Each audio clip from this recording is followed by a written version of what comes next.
While studying sorcery, two questions arose for me. The Norse tradition of witchcraft teaches practitioners to take responsibility for the effects and consequences of their actions. In contrast, the Black Book magic and village witchcraft suggest that a sorcerer bears no responsibility, passing it on to the person who seeks their help. The second question concerns working with deities from various pantheons associated with aspects of sorcery, such as Marana and Odin. How should one practice and study these deities properly without diminishing their significance in one's perception, while avoiding mistakes in magical practice? What factors can lead to the degradation of one's sorcerous and magical development? Let us begin with the latter. Degradation can come from stubbornness on your part and from exalting one tradition over another. This may bring immediate results, but in the long run, it can completely destroy your magical core. As you know, magic does not tolerate limits, and sorcery, when confined to the boundaries of what is permitted, will not tolerate such limits either. So, the answer is this: different traditions emphasize different things. If you practice within one tradition, you must follow its rules. If you practice in another, you must adhere to its rules, and it's preferable not to mix them.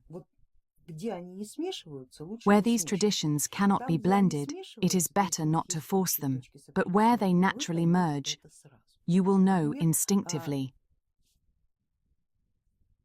For example, the realms of Marana and Odin intersect at the point of transition between Yav and Nav, between life and non-life.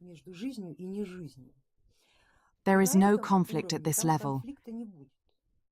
But there can be conflict if you start using these models of transition to justify everything else, because these paradigms are not applicable to anything else. They are only applicable to these specific realms, not to others. You have to feel and understand that. And of course, you must have a deep understanding of both mythologies and clearly see where they intersect and where they absolutely do not. You should never go beyond what is permissible.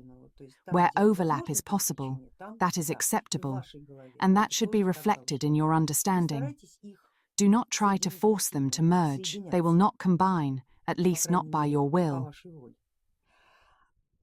The same applies to the first question. The Norse tradition and the Black Book magic are based on completely different foundations. The Norse tradition is a tradition of free people, a tradition of warriors who were never enslaved. The Black Book magic, however, is rooted in Christianity. It is a mixture of Christianity and paganism. More specifically, it represents the opposite side of Christianity, reflecting its darker aspects. It denies the supremacy of the judeo-christian God, Yahweh, and desecrates both his attributes and those of his Son. The Black Book magic interacts with the pagan gods, who are reduced to the level of demons, and their noble names are replaced by demonic ones. In essence, the Black Book magic is still Christianity, but it represents its underground side. Because it is based on Judeo-Christianity, it is diametrically opposed to the Norse tradition. This is because Christianity is a religion of servants, whereas the Norse tradition is a religion of free people.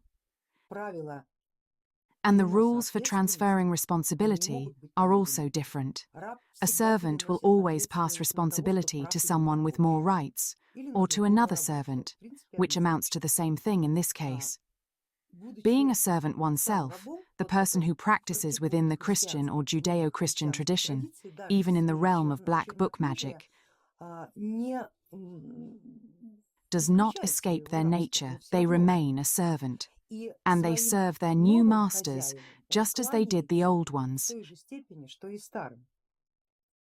because their self-positioning in relation to these forces has not changed. It was once believed that the Rus and Slavs regarded their gods as equals, much like those who worship the Norse gods. In pagan tradition, this was quite natural. If we are relatives, we treat each other as such. But if you are the master and I am the servant, then our relationship will naturally reflect that dynamic. And such dynamics have entered our spiritual practices through Abrahamic channels. Within these systems, the human position towards any force, divine, demonic, or otherwise, is inherently that of a servant.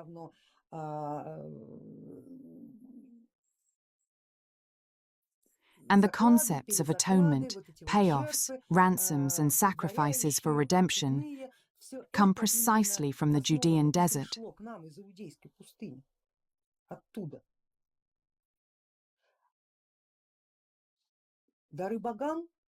Offerings to the gods, as practiced in paganism, are not payoffs. They are something different, implying a different way of interacting with the gods and a somewhat distinct worldview. So, it's best not to mix these traditions within the same mindset. The Norse tradition teaches us one thing, while the Black Book magic teaches us another. This distinction also applies to Christian black magic and anything within the Christian or judeo-christian paradigms. They address slightly different matters compared to the Norse tradition. If you wish to practice both of these traditions, separate them by time, not just by days, but by distinct periods. You need to stop practicing in the Norse tradition, give thanks to the gods, explain the reasons for your intention to explore other practices, and ask them to allow you to proceed with it. If their advice against it doesn't convince you, and you still wish to say, "I want to swim in this mud to better understand those who live in it," then you are unlikely to face opposition from the Norse forces, but you won't get their support either.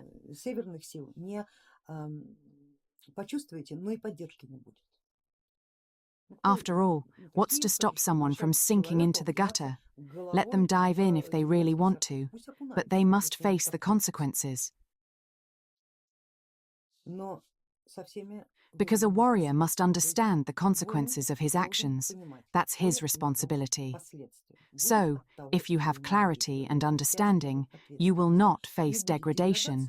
Without it, however, degradation becomes inevitable, because it is dangerously easy to fall into the level of Black Book magic and stay there. While it brings quick effects and results, it is extremely difficult to get out of, especially if you entered it pursuing self-serving interests rather than knowledge. If you come to the Black Book magic in search of knowledge, you will be able to leave it easily. However, if you come seeking to serve your own self-interests, you will have to pay the price for a long time. Keep this in mind.